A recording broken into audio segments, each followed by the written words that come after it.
एक गांव में द्रोण नाम का ब्राह्मण रहता था। भिक्षा मांगकर उसकी जीविका चलती थी। सर्दी गर्मी रोकने के लिए उसके पास पर्याप्त वस्त्र भी नहीं थे।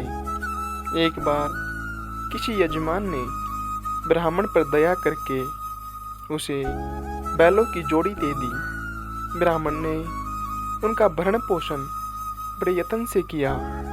आसपास से घी तेल अनाज मांगकर भी उन बैलों को भरपेट खिलाता रहा।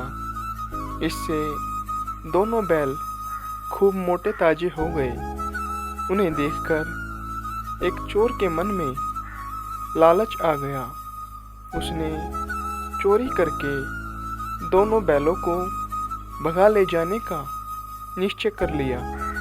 इस निश्चय के साथ जब वह अपने गांव से चला तो रास्ते में उसे लंबे लंबे दांतों, लाल आंखों, सूखे बालों और उभरी हुई नाक वाला एक भयंकर आदमी मिला। उसे देखकर चोर ने डरते डरते पूछा, तुम कौन हो?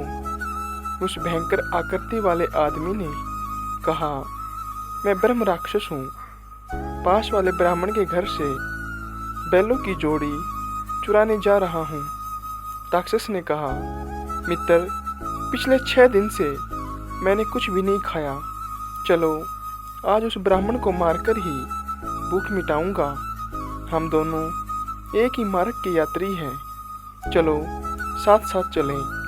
शाम को दोनों छिपकर ब्राह्मण के घर में घुस गए। ब्राह्मण के शय्याशायी होने के बाद राक्षस जब उसे खाने के लिए आगे बढ़ने लगा तो चोर ने कहा, मित्र, यह बात न्यायानुकूल नहीं है। पहले मैं बैलों की जोड़ी चुरा लूं, तब तू अपना काम करना। राक्षस ने कहा, कभी बैलों को चुराते हुए खटका हो गया और ब्राह्मण जाग पड़ा तो अनर्थ हो जाएगा। मैं भूखा ही रह जाऊंगा। इसलिए पहले मुझे ब्राह्मण को खा लेने दे, बाद में तुम चोरी कर लेना। चोर ने उत्तर दिया, ब्राह्मण की हत्या करते हुए यदि ब्राह्मण बच गया और जागकर उसने रखवाली शुरू कर दी तो मैं चोरी नहीं कर सकूंगा। इसलिए पहले मुझे अपना काम कर लेने दे। दोनों में इस तरह की कहासुनी हो ही रही थी कि शोर सुनकर ब्राह्मण जाग उठा। उसे जागा हुआ देख चोर ने ब्राह्मण से कहा, ब्राह्मण, यह राक्षस तेरी जान लेने लगा था। मैंने इसके हाथ से तेरी रक्षा कर दी। राक्षस बोला, ब्राह्मण, यह चोर तेरे बैलों को चुराने आया था। मैंने तुझे बचा लिया। इस बातचीत में ब्राह्मण सावधान हो गया।